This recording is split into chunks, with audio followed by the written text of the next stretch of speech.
एक बार फिर मैनर की आत्मा शीशे से निकलकर बाहर आती है। इस टाइम घड़ी में 12 बज रहे थे, यानी कि रिपोर्टर की 3 नाइट्स पूरी हो गई थी और ये मिडनाइट का टाइम था। इसलिए मैनर उसके पूरे जिस्म से उसकी सारी स्किन निकाल देती है और बड़ी बेदर्दी से उसकी जान ले लेती है। फिर अगले दिन डायना जब उसे नींद से जगाने आती है तो वो रिपोर्टर की ऐसी हालत देखकर काफी डर जाती है। ये कहानी एक भूतिया लड़की की है जिसका भूत होटल की एक रूम में रहता है। जो भी इस रूम में आता, लड़की का भूत उसे मार दिया करता था। ऐसे उसने बहुत सारे लोगों की जान ले ली। अब उसे लग रहा था जैसे मेरे साथ धोखा हुआ है, जिसका बदला वो सब लोगों से ले रही थी, लेकिन हकीकत कुछ और ही थी। अब वो हकीकत क्या थी? साथ ही उस भूत लड़की की कहानी जानने के लिए बढ़ते हैं कहानी की तरफ, जिसकी शुरुआत होती है एक होटल को दिखाने से जिसका नाम एम्बर होटल था। यहाँ पर एक लेडी वर्कर का पहला दिन था जो यहाँ पर जॉब करने आई थी। होटल के अंदर आने के बाद उसकी मुलाकात हुई होटल की मालकिन से, जिसका नाम सुकनीति था। वो लेडी वर्कर को कहती है कि दूसरी फ्लोर की सफाई करो और 2 से 3 बार कहती है कि 3rd फ्लोर पर नहीं जाना, क्योंकि वहाँ रेनोवेशन का काम चल रहा है तो तोड़फोड़ हो रही है, तो तुम्हें हमेशा वहाँ से दूर ही रहना है। अब लेडी वर्कर जब 2nd फ्लोर की सफाई कर रही थी तो उसे 3rd फ्लोर से किसी के रोने की आवाज आई, इसीलिए वो मना करने के बावजूद भी 3rd फ्लोर पर चली जाती है। उसने कॉरिडोर का दरवाजा भी खोल दिया और अब आवाज का पीछा करते करते हुए एक ऐसे रूम के सामने आ खड़ी होती है जो सबसे अलग ही था, यानी कि उस पर होटल का नंबर नहीं लिखा हुआ था और रोने की आवाज इसी रूम से आ रही थी। तो चेक करने के लिए लेडी वर्कर दरवाजा खोल देती है। रूम के अंदर एक औरत बैठी हुई थी जो पूरी तरह से व्हाइट थी, यानी कि उसकी स्किन, उसके बाल सब कुछ सफेद थे। और अब वो लेडी वर्कर को देखते ही रोने से चुप हो जाती है और एक लाइन बोलती है, 3 नाइट्स एंड मिडनाइट। अब ये लाइन लेडी वर्कर के लिए खतरनाक थी, तो डर की वजह से वो वहाँ से चली जाती है। अब 3 नाइट्स एंड मिडनाइट का मतलब क्या है ये हमें आगे चलकर पता चलेगा। अब 3 दिन के बाद वो लेडी वर्कर अपनी बेटी को बताती है कि जब से मैंने उस सफेद स्किन वाली लड़की को देखा है, मेरे साथ अजीबोगरीब चीजें हो रही हैं। जैसे कि हमारे पड़ोस के एक आदमी ने अपने पैर में स्क्रू ड्राइवर घुसा लिया और मेरी आंटी ने भी अपनी जान ले ली। हमारी बिल्ली भी बगैर किसी वजह के मर गई और मुझे इन सब चीजों से बहुत अजीब लग रहा है। सारी बातें सुनकर उनकी बेटी कहती है कि मॉम, ये बस आपका वहम है, क्योंकि जो हमारे पड़ोस में आदमी है उनका दिमागी तवाज़ुन ठीक नहीं है तो उन्होंने ऐसा कर लिया। करें बात आपकी आंटी की, वो तो कितने टाइम से मेंटल हॉस्पिटल में एडमिट थी, तो पागलपन की वजह से उन्होंने अपनी जान ले ली। और जो बिल्ली है उसका मरना तो तय ही था, क्योंकि उसकी उम्र काफी ज्यादा हो गई थी। तो आप रिलैक्स रहिए, ऐसा वैसा कुछ भी नहीं है। लेकिन अगर आपको फिर भी डर लग रहा है तो सोने से पहले आप प्रेयर करके सोइएगा। अब लेडी वर्कर अपनी बेटी को कुछ कह नहीं पाती और उनकी बेटी वहाँ से चली जाती है। लेडी वर्कर अपने रूम में जाकर प्रेयर करने लगती है, लेकिन हम देखते हैं कि वही व्हाइट लड़की शीशे में से निकलकर लेडी वर्कर के पीछे आ जाती है। व्हाइट लड़की उसकी तरफ बढ़ने लगी, उसे डराने लगती है, लेकिन लेडी वर्कर उसे देख नहीं पाती। जैसे रात की 12 बजे लेडी वर्कर सोने गई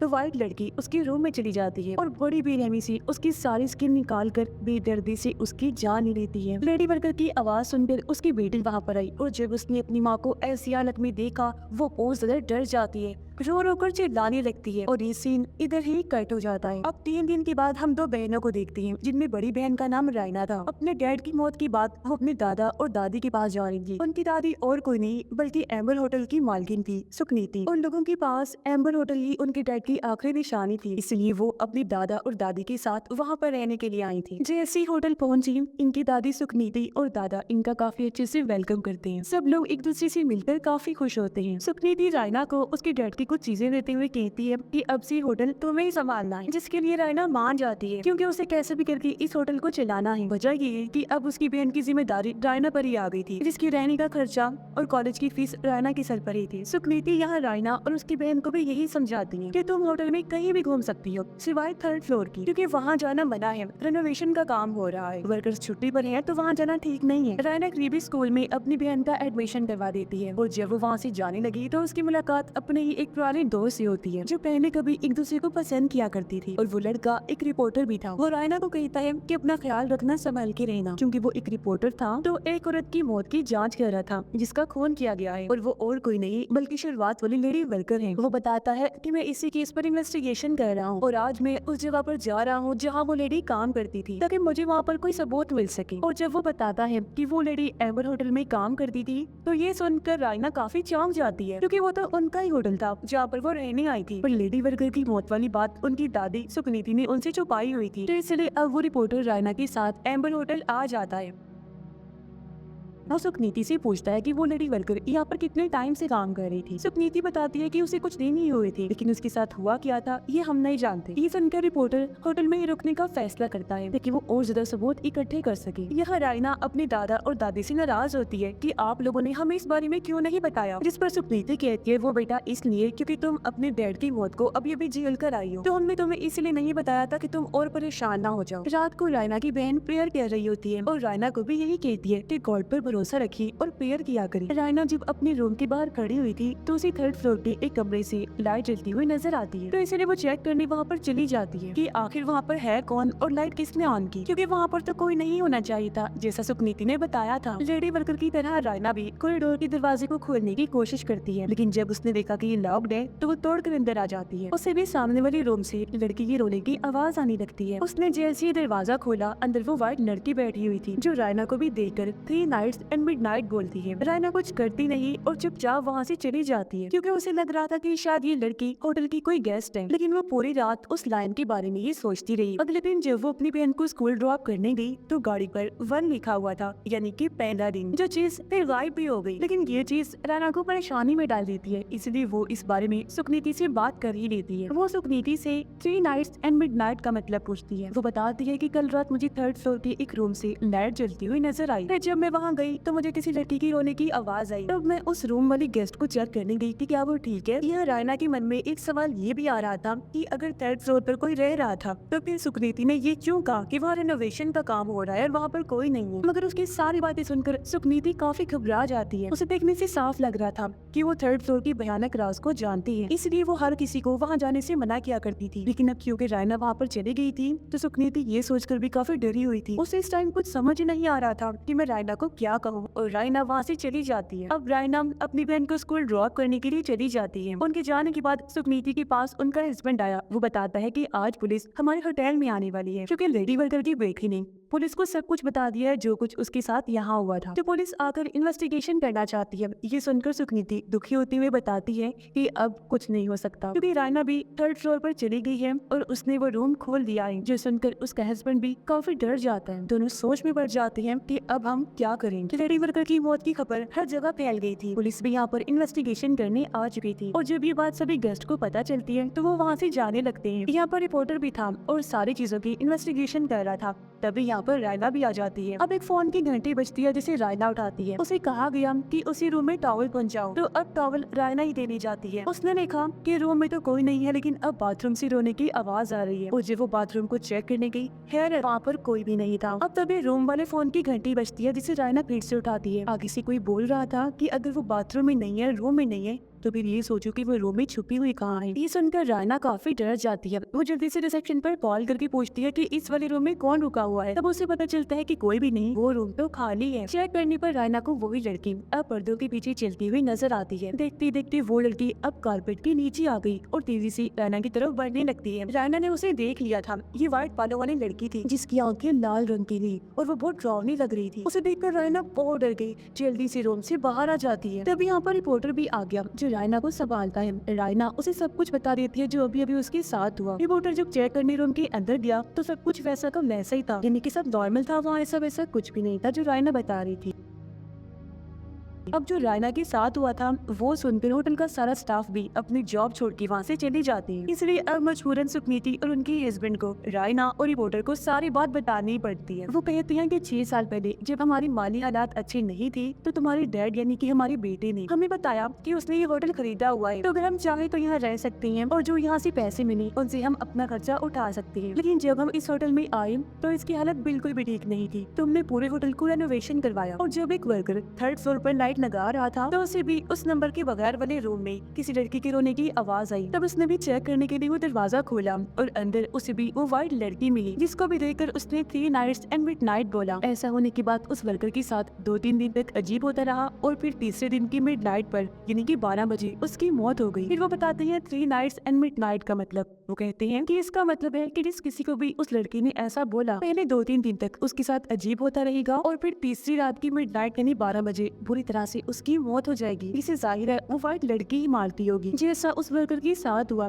उसने 12 बजे अपना सर दीवार पर मार मार कर बुरी तरह से अपना सर बॉडी से अलग कर दिया। आगे उन्होंने बताया कि वर्कर की मौत के बाद हमने होटल में एक शमन को बुलाया, जो भूत आत्माओं को भगाने का काम करते हैं। जहाँ शमन भी इतना डरा हुआ था कि उसके अंदर हिम्मत नहीं थी कि वो उस रूम में जाए। इसलिए शमन ने हमें कहा कि हम हमेशा इस वाले रूम को बंद रखें, ताकि कोई भी उस व्हाइट लड़की के भूत को जो इस रूम में रहता है उसे देख सके या सुन सके, और ना यहाँ पर कोई आ सके जिससे वो लड़की मार दे। लड़की के भूत ने यहाँ पर कब्जा इसलिए किया हुआ था क्योंकि ये उसी का रूम था शुरू से, जिसका मतलब साफ है कि उसके भूत को वहाँ से निकालना नामुमकिन था। और यही वजह थी कि वो लोग पूरे 3rd फ्लोर को बंद रखते थे, वहाँ पर किसी का भी जाना मना था। लेकिन जैसे उस लेडी वर्कर ने रूम को खोला, बस तब से सब होने लग गया। ये सारी बातें सुनकर रायना और रिपोर्टर काफी परेशान हो जाते हैं। लेकिन यहाँ पर रायना अपना सोचने की बजाय अपनी बहन की फिक्र करने लगती है और कहती है कि मुझे उसकी टेंशन हो रही है, हमें कैसे भी करके उसे उस रूम में जाने से मना करना है, उसे वहाँ नहीं जाने देना, किसी भी सूरत वो वहाँ पर जाने नहीं चाहिए। रायना की बहन को स्कूल में दिखाया जाता है। जब वो लैब में कोई जरूरी सामान लेने गई थी, तब उसे भी अजीब आवाजें सुनाई देने लगती हैं, और तभी वहाँ पर रखा हुआ स्टैचू जिंदा हो जाता है। वो इधर से उधर हरकत करने लगता है। वो कैंची लेकर रायना की बहन की तरफ बढ़ने लगा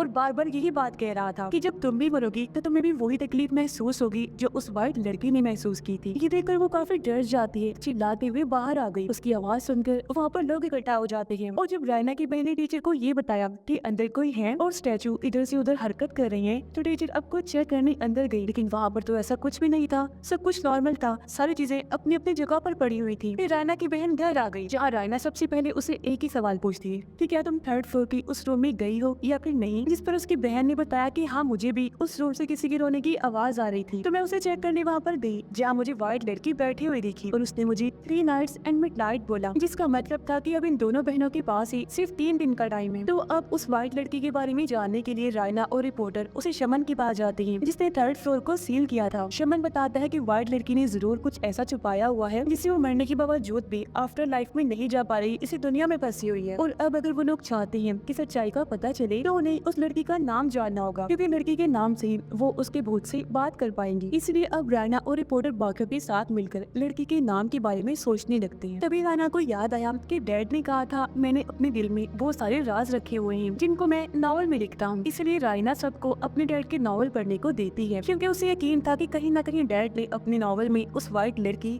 या फिर इस होटल की माजी के बारे में लिखा होगा। लेकिन किसी को भी नॉवल में कोई ऐसी चीज नहीं मिलती, जिस वजह से रायना काफी मायूस हो जाती है और अब वो अकेले ही उस रूम की तरफ बढ़ने लगी उसे चेक करने के लिए, क्योंकि उसे यकीन था कि अंदर जरूर कुछ ना कुछ होगा। वो जैसे रूम के बाहर आई, यहाँ पर रिपोर्टर और उसकी बहन भी आ जाती है, जो रायना को अंदर जाने से रोकती है, क्योंकि अंदर उसकी जान को खतरा हो सकता है। तब रायना उन्हें समझाती है कि देखो, अगर हमने कुछ ना किया तो तीसरी रात की मिडनाइट में हमने तो वैसे भी मर ही जाना है, लेकिन अगर हम कोशिश करें तो क्या पता हम बच जाएं। इसलिए रायना और उसकी बहन अंदर जाते हैं, जबकि रिपोर्टर बाहर ही खड़ा रहता है, क्योंकि अभी तक वो अंदर नहीं गया था, तो उस पर 3 नाइट्स एंड मिडनाइट वाला कर्ज शराब नहीं चल सकता था।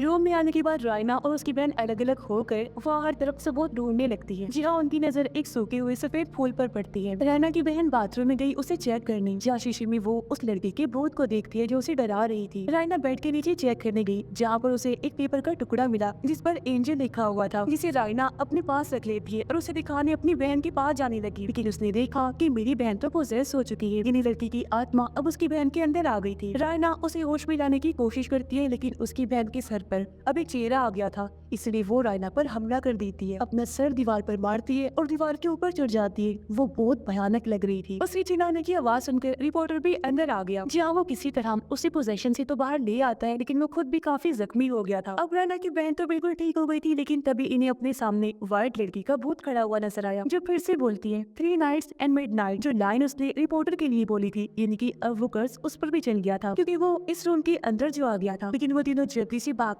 रूम से बाहर आ जाते हैं। तभी इन्होंने देखा कि 12 बज गए हैं, यानी कि रायना और उसकी बहन का दूसरा दिन शुरू हो गया था, जबकि रिपोर्टर का आज पहला दिन था, जिस वजह से तीनों ही अपनी अपनी जिंदगियों को लेकर परेशान होने लगी, रोने लगती हैं। रायना रिपोर्टर को बताती है कि मुझे लगता है कि वो कमरा उसी लड़की का था, यानी कि वो वहीं पर ही रहती थी। शायद डैड भी उसे जानते होंगे, इसीलिए उन्होंने उसे रहने दिया। तभी रायना रिपोर्टर और अपने दादा और दादी को वो पेपर का टुकड़ा दिखाती है। उसे देखकर सुखनीति और उसके हस्बैंड और भी ऐसे पेपर के टुकड़े लाते हैं, जो उन्हें हर रूम के बेड के नीचे से मिले थे। हर टुकड़े पर एक जर्सी राइटिंग थी, यानी कि ये एक लेटर था, एक खत था जिसे किसी ने टुकड़े टुकड़े करके होटल के हर एक रूम में अलग अलग रख दिया था, यानी कि ये चीज किसी गेम की तरह, पजल की तरह बना दी गई थी। जैसे उन्होंने इसको जोड़ा तो वहाँ पर एक लड़की का नाम लिखा हुआ था जो था जैस्मिन, जिसे इन्हें लगा कि जरूर उस व्हाइट लड़की का नाम जैस्मिन है। और ये लेटर जैस्मिन ने रैना के डैड के लिए लिखा था। लेटर में लिखा हुआ था कि मैं रैना के डैड को पहली बार पाइन के पेड़ के पास मिली थी जो जंगल में है, और वो टाइम मेरे लिए सबसे बेस्ट टाइम था, क्योंकि उसके बाद मैंने रैना के डैड के साथ बहुत अच्छा टाइम गुजारा, और मैं चाहती हूँ कि मैं उनके साथ हमेशा ही उसी जंगल में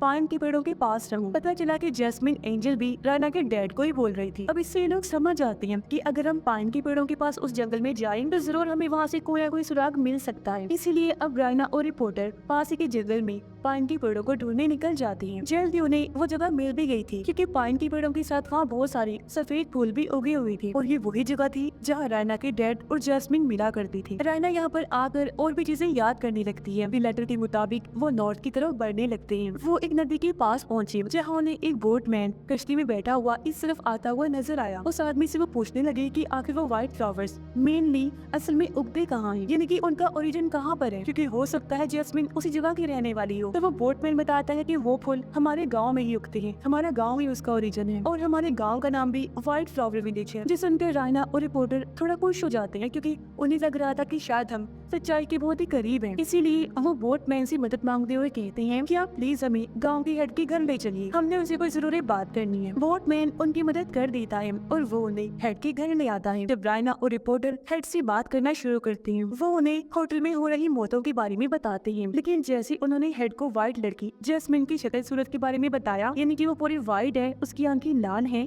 तो हेड काफी घबरा जाता है ये सुनकर, और उन्हें वहाँ से ये कहकर निकाल देता है कि मुझे इस पर कोई बात नहीं करनी, क्योंकि मैं कुछ नहीं जानता। अब बाहर बारिश हो रही थी और ये लोग रिवर भी क्रॉस नहीं कर सकते थे, इसीलिए बोटमैन उन्हें कहता है कि आज रात तुम यहीं पर रुक जाओ मेरे घर। अंदर आने के बाद रायना काफी उदास हो जाती है, क्योंकि उसे यहाँ पर कोई भी सबूत नहीं मिला और अब इनके पास बस एक दिन का टाइम है।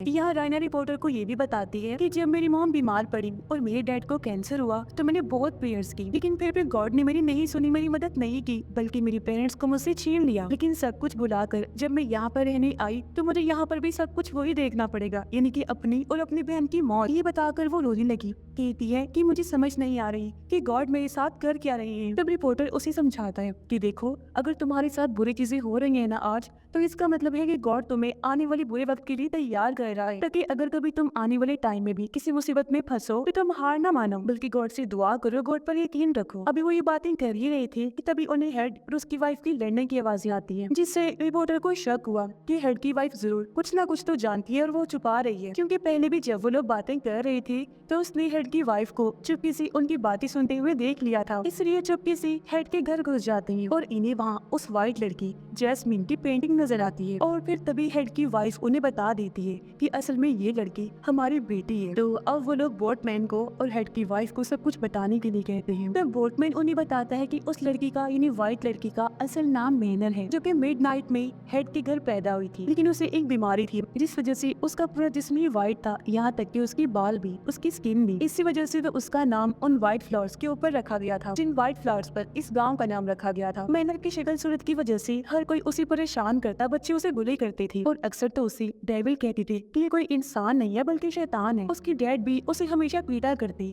कमरे में बंद करके रखते थे, क्योंकि उसकी वजह से गांव में उनकी इज्जत कम हो रही थी। यही वजह है कि मैनर अकेली रहने लगी। वो अपने माइंड में गेम्स बनाती, अपने साथ खेला करती थी और डांस करती थी, लेकिन जैसे 20 साल हुए वो घर से भाग गई और कोई नहीं जानता कि भागकर वो कहाँ गई है। ये सारी सच्चाई जानने के बाद रायना और रिपोर्टर वापस होटल में आ जाते हैं, और अब क्योंकि उन्हें मैनर का असली नाम भी पता चल गया था, इसलिए वो होटल में शमन को बुलाते हैं, जहाँ पर शमन मैनर के नाम के जरिए उसकी आत्मा से बात करते हैं और उन्हें बताता है कि जब मैनर अपने घर से भागी थी तो वो उसी जंगल में उन पाइन के पेड़ों के पास गई थी, जहाँ पर पहली बार उसकी मुलाकात हुई रायना के डैड से, जहाँ पर रायना के डैड ने न सिर्फ उसकी जान बचाई, उसकी मदद की, बल्कि उसे अपने होटल में रहने के लिए रूम भी दिया। उसने अपनी माँ की सारी ज्वेलरी भी मैनर को दी थी, क्योंकि रायना के डैड के पास अपने माँ बाप की यादों के अलावा और कोई नहीं था, और अब क्योंकि वो मैनर को अपना सबसे करीबी इंसान माना करता था, तो इसलिए उसने वो सब उसे दे दिया, जिस वजह से मैनर को भी काफी अच्छा महसूस हुआ, क्योंकि पहली बार कोई उसकी शक्ल सूरत ना देखकर उसके इतने करीब आ गया था। अब दोनों इसी होटल में रहने लगे।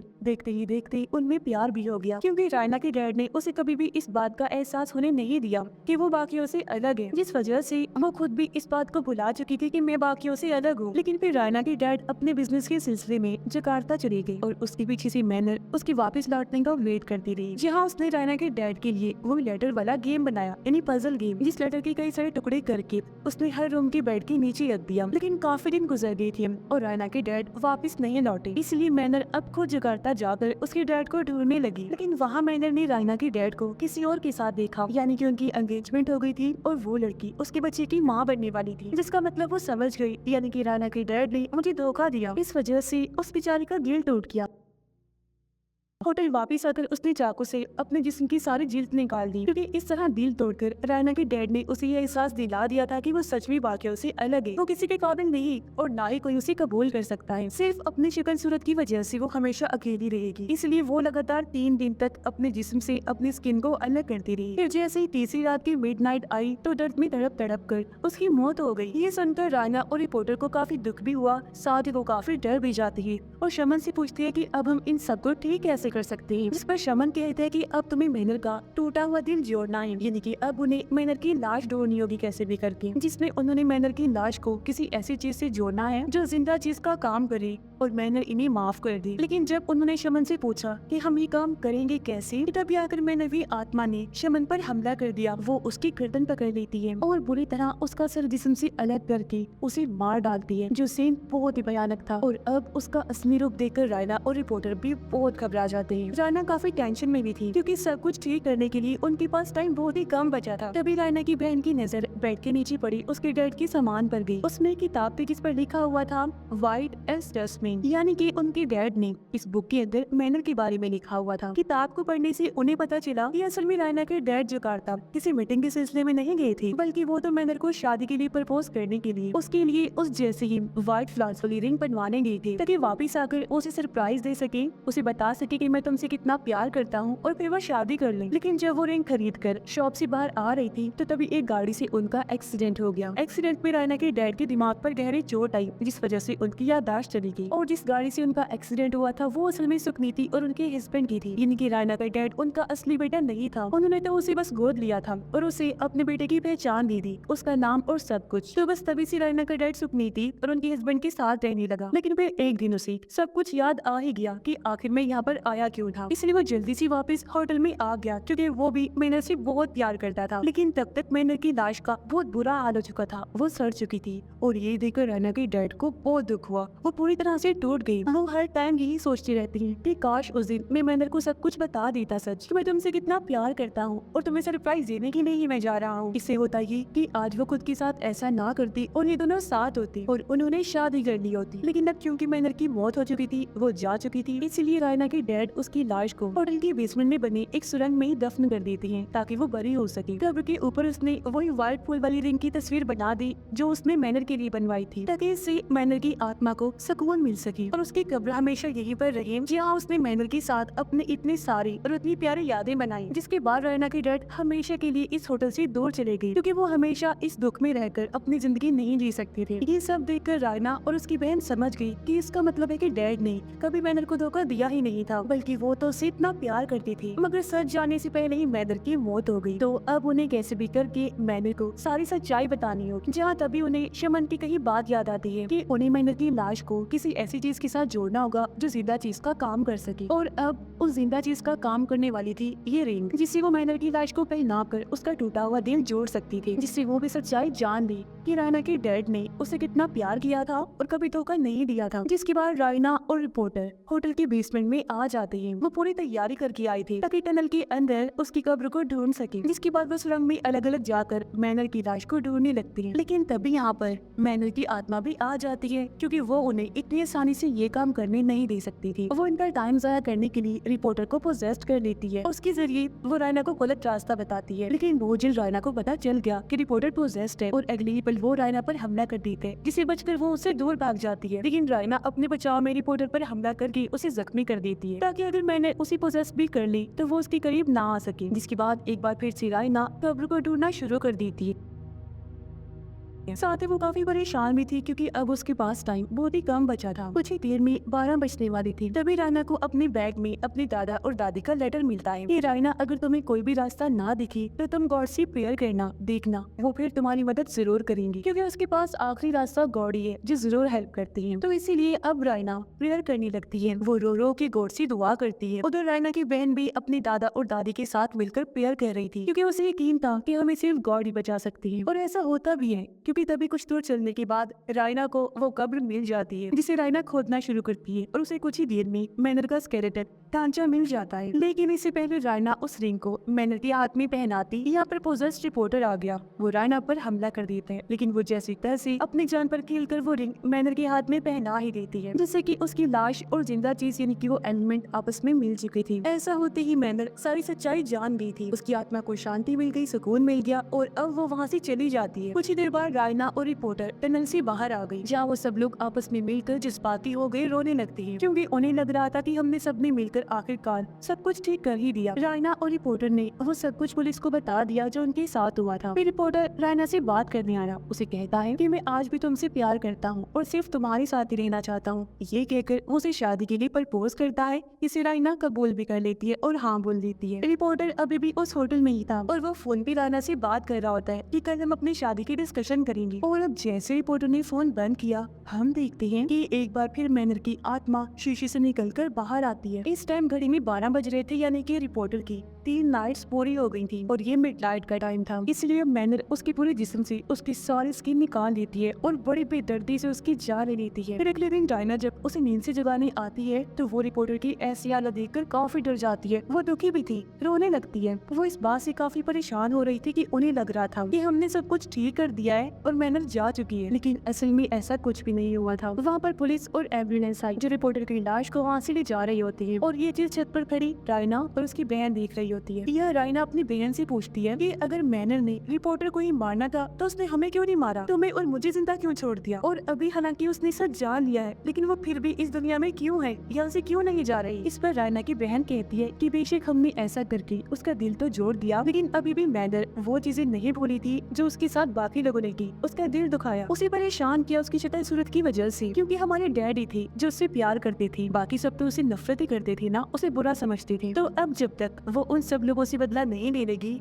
वो यहाँ से कभी नहीं जाएगी, और क्या पता वो जाएगी ना, क्योंकि उसने उस रूम में ही अपनी जान ली थी। तो ऐसा करने वाले लोगों के लिए अगली दुनिया में भी कोई जगह नहीं होती, उनकी आत्मा को कभी सुकून नहीं मिलता और वो हमेशा से ही दुनिया में फंसे रह जाते हैं। जैसे कि मैनर को ही देख लो, वो वहाँ फंसी हुई है। अपनी बहन की सारी बातें सुनकर रायना काफी हैरान रह जाती है। वो सोचती है कि आखिर मेरी बहन को ये सारी बातें कैसे बताएं। और फिर तभी रायना की बहन रायना की तरफ देखती है जिसकी आंखें एकदम लाल थी, यानी कि मैनर ने उसे पोजेस्ट किया हुआ था, वो उसके अंदर आई हुई थी। और अब तक रायना की बहन जो बोल रही थी वो उसे मैनर ही बुलवा रही थी, जहाँ वो उनसे ये भी कहती है कि तुम्हारे डैड ने हाँ सच में मुझसे सच्चा प्यार ही किया था, इसलिए अब से पूरी जिंदगी मैं तुम्हें कुछ नहीं कहूंगी, कोई नुकसान नहीं पहुँचाऊंगी, क्योंकि तुम दोनों उनकी बेटियां जो हो। जिसके बाद रायना और उसकी बहन अपने दादा और दादी के साथ हमेशा के लिए उस होटल को छोड़कर चली जाती हैं। साथ ही पुलिस ने भी उस होटल को अब पूरी तरह से सील कर दिया था, क्योंकि यहाँ पर इतनी सारी मौतें जो हुई थी। और अब 2 पुलिस वाले 3rd फ्लोर को चेक करने आई। वो उसी मैनर वाले कमरे में जाती है जहाँ अंदर मैनर बैठी हुई थी,